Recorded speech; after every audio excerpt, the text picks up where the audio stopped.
adictos. Acá tal vez no se trata de buscar culpables, sino de asumir responsabilidades. Por eso molesta la actitud de la Municipalidad de San Juan del Lurigancho. Todos tienen una parte del problema en sus manos y todos tienen que colaborar. Por eso nos acompaña Alejandro Basilaki, director ejecutivo de Cedro, quienes tienen además mapeadísimo este problema y nos va a ayudar a comprender cuáles son todas las aristas por donde hay que abordarlo. Alejandro, ¿cómo estás? Gracias por estar con nosotros. Muy bien, gracias. Lo primero que quiero decir es compartir el dolor, porque hay 27 muchachos muertos, 27 familias, 27 madres, 27 parejas. En fin, es una gran tragedia nacional. Pero desgraciadamente, como esta gran tragedia nacional, podemos esperar otras si no se toman las medidas correspondientes. Además, Alejandro, en este caso mueren 27 personas y eso lo hace, de golpe, digamos, y eso lo hace muy visible. Pero constantemente hay casos de denuncias de chicos que mueren en centros de rehabilitación o que sufren abusos excesivos, porque es una situación sumamente compleja. Normalmente son chicos que han entrado ahí en contra de su voluntad y porque sus padres están desesperados. Hay una desesperación, ¿no es cierto?, de los padres que no saben cómo tratar el problema de la drogadicción de los hijos. Y la mayoría de estos casos son casos que ya los padres vienen arrastrando de hace muchos años. Así es. Para animarte a meter a un hijo a un centro de rehabilitación, además como normalmente lo hacen, que se los llevan arrastrando y qué sé yo, tienes que haber pasado por una larga tragedia, ¿no? Pero no fueron los padres los que intervinieron prontamente. Creo que no es posible que esos problemas crean que se resuelven solos.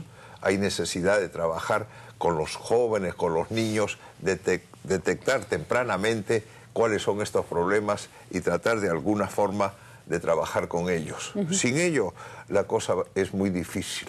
Además, no tenemos que olvidarnos una cosa: el 90% de la hoja de coca que se produce en el Perú va al narcotráfico.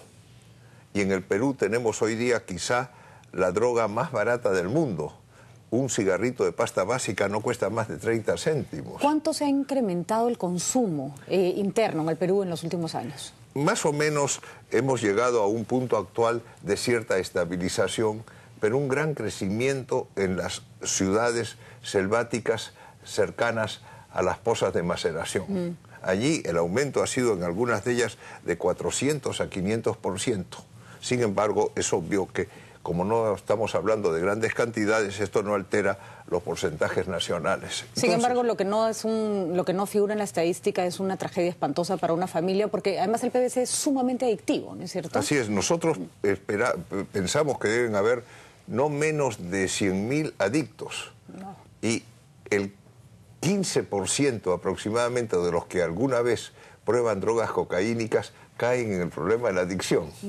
Que no es un porcentaje bajo, ¿no? Sobre todo en un país donde además el acceso a la droga es muy sencillo. No, un 15% es realmente enorme. Entonces, por eso es que hablamos que deberían haber alrededor de 100.000 personas que están en necesidad de ser tratados en los problemas de adicción. Incluso, Alejandro, para que una persona sea tratada a tiempo, no solo se necesita de la voluntad de la familia, sino de un aparato que acompañe este trabajo, porque un padre, por más preocupado que esté, si no tiene los recursos o no sabe qué hacer, probablemente tome todas las decisiones equivocadas. ¿Qué le toca al Estado ahí? La mayoría de estos casos son casos que ya comienzan a los 5, 6, 7 años, con comportamientos que deben ser detectados por los maestros y que deben ser tratados eficientemente. Desgraciadamente, muchas de estas cosas no son tratadas y además son fomentadas. El otro día, un niño que cometió un ataque terrible contra otro niño, más o menos los dos de 6 años, los padres decían: yo les he enseñado que si se molesta con alguien le den duro. ¿No? Entonces... O sea que obviamente un niño de 5 años, 6 años no se droga, pero empieza a tener comportamientos que podrían conducirlo hacia... ¿No es demasiado determinante eso? ¿De creer que un niño de 5 años, por el tipo de comportamiento que tiene, mañana podría ser un drogadicto? No solo un drogadicto, sino que puede realmente convertirse en un criminal, ¿no es cierto? Entonces, esos comportamientos debemos detectarlos tempranamente. Y luego, trabajar con ellos prevención, esa es la idea, ¿no es cierto? O sea, no tratarlo como un drogadicto, sino como un chico al que hay que darle el entorno apropiado, ¿no? Al que no hay que estigmatizarlo tampoco, ¿no es cierto? Sino hay que tratarlo adecuadamente. Luego has tocado un punto sumamente importante. Muchos de los padres meten a los muchachos en los centros sin su consentimiento. Sin embargo, las cortes los juzgados se demoran enormemente en los juicios de interdicción. Los juicios de interdicción tienen que ser aligerados. Obviamente que tienen que presentarse las pruebas para que se declare a una persona interdicta y pueda entrar legalmente, aún contra su voluntad, a un centro de rehabilitación. Vamos a aclarar, Alejandro, después del corte, ¿qué quiere decir declarar a una persona interdicta para que los padres que tienen estos problemas sepan justamente cómo ayudar a sus hijos legalmente, sin contravenir la ley, que es algo que los puede meter en un grave problema después? Vamos a una pausa y volvemos.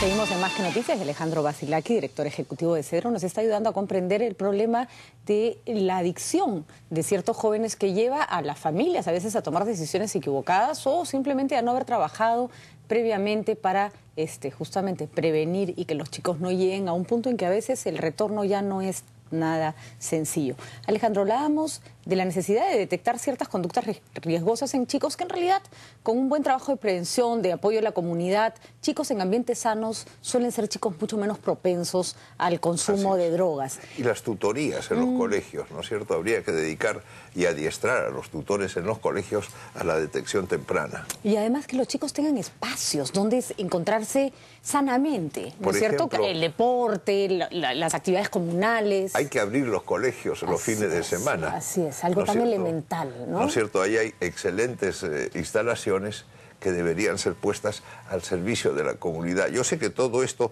tiene una incidencia presupuestal. Sin embargo, en el país lo que nosotros necesitamos es integrar a la gente, integrar a los padres de familia. El Ministerio de Salud integrar a las comunidades terapéuticas.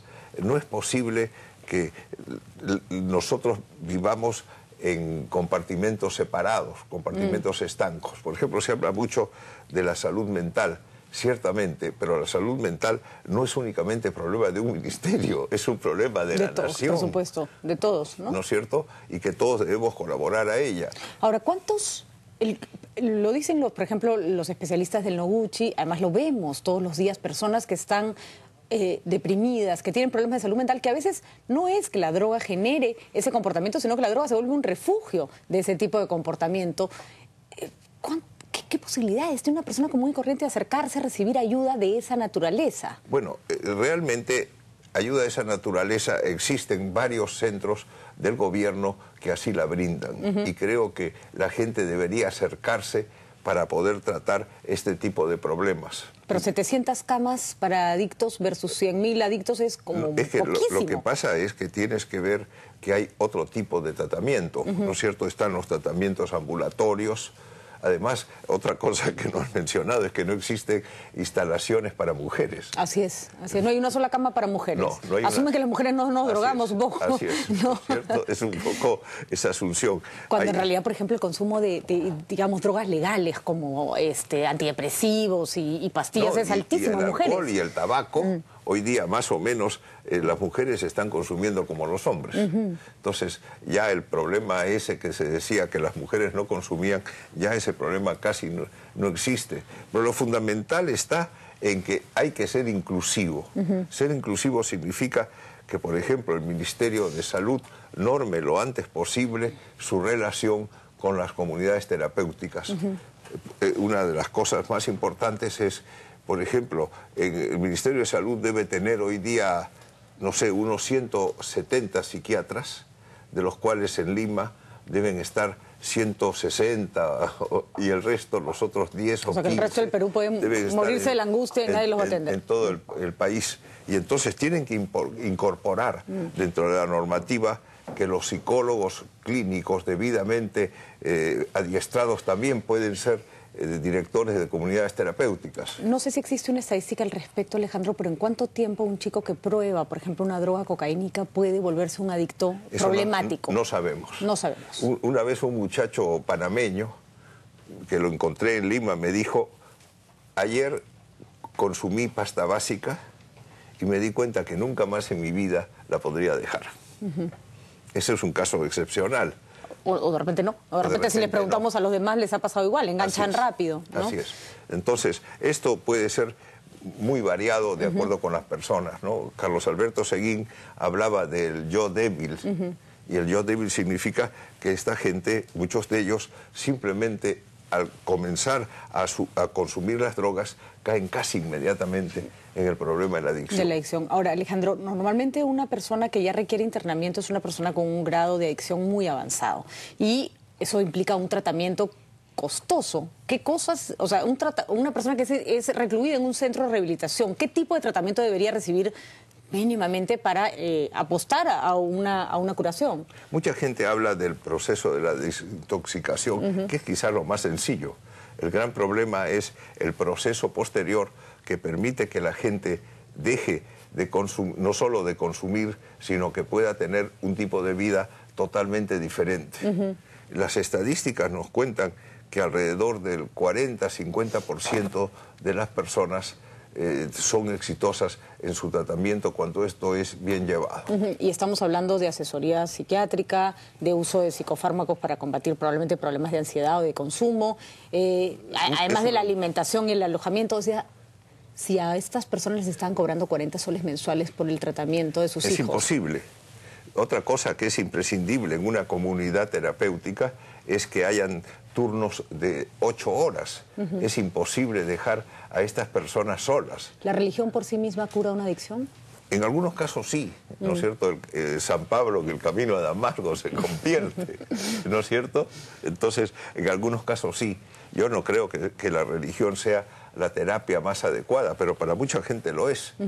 Y ciertamente hay comunidades católicas, hay comunidades evangélicas que están dando su servicio y que creo además que el Ministerio de Salud debería entrar en contacto con ellos. Esto tiene que ser un problema integral, no puede ser un problema que únicamente llegue a nuestros oídos y a nuestros ojos cuando sucedan tragedias como la que estamos el día de hoy viendo. Sobre todo porque cuando el que denuncia es una persona que está recluida en un centro de rehabilitación, que ha sido metido contra su voluntad, nadie le cree, pues. No, nadie le cree, porque si me han encerrado, me han golpeado y dicen, ay, lo que pasa es que se está quejando. Porque además son manipuladores. Exacto.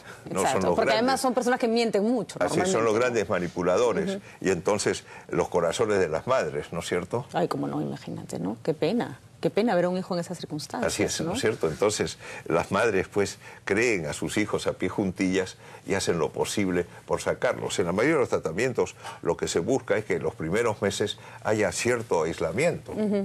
Ahora, Alejandro, ya para ir terminando, Cedro, como contra lo que mucha gente cree, no trabaja en rehabilitación, pero sí trabaja en orientación. Y en orientación a los padres sobre qué pueden hacer, a dónde pueden ir, y además reciben muchísima gente justamente para que no estén tan asustados y tan en la luna con lo que les está pasando a sus hijos. ¿Dónde puede acudir una persona que en este momento necesita información? Bueno, nosotros estamos en Rocky Bologna 271, y la gente lo que puede ir allí y buscar orientación de qué hacer, de cómo comportarse. ¿No? Por ejemplo, he visto que ha muerto un chico que era adicto a los juegos electrónicos, porque lo habían colocado en los juegos electrónicos y la madre estaba desesperada. Pero piensa tú cómo es que esa madre ha dejado que se instale esa adicción en los juegos electrónicos. Y además cómo termina recluyéndolo en un centro que no parece el más adecuado para curar una adicción que es de otra naturaleza, ¿no? En la cual hay gente de 16 años y hay gente de 45, 50 y 60, claro. ¿no es cierto? Bueno, Alejandro, muchísimas gracias. Muy interesante la conversación y esperemos que las tragedias no deberían servir para nada, porque no deberíamos pasar por tragedias para aprender. Así es. Pero ya que murieron 27 personas, que no mueran en vano, ¿no? Que no mueran más. Y no simplemente ir a la próxima tragedia y levantar la noticia alrededor de la tragedia. Así es. Hay que levantar la noticia a través del terrible problema de la adicción, del terrible problema de la producción ilegal, del terrible problema que tiene este país eventualmente y en muchos casos hoy día con el narcotráfico. Yo te quisiera asegurar que nuestros campesinos no son los más felices de la tierra viviendo bajo la férula del narcotráfico. Tenemos pues una enorme tarea de naturaleza integral. No, y además ninguna sociedad que se ha dejado ganar por el narcotráfico es un ejemplo de absolutamente nada. Miremos a México nomás. Son niveles a los que nadie quiere llegar. El caso de Río, ¿no es cierto?, en que han tenido que entrar con tanques. Así es. A las favelas, ¿no? Así es. Bueno, Alejandro, muchísimas gracias por estar acá. Y ya saben, Cedro siempre ofrece información importante y sobre todo les ofrece la posibilidad de tomar las decisiones apropiadas en un problema que siempre es complejo y en el que uno muchas veces se siente muy, muy solo. Nos vamos a una pausa y tras la pausa seguiremos abordando este tema. Regresamos con Malena Pineda, representante de la Defensoría del Pueblo.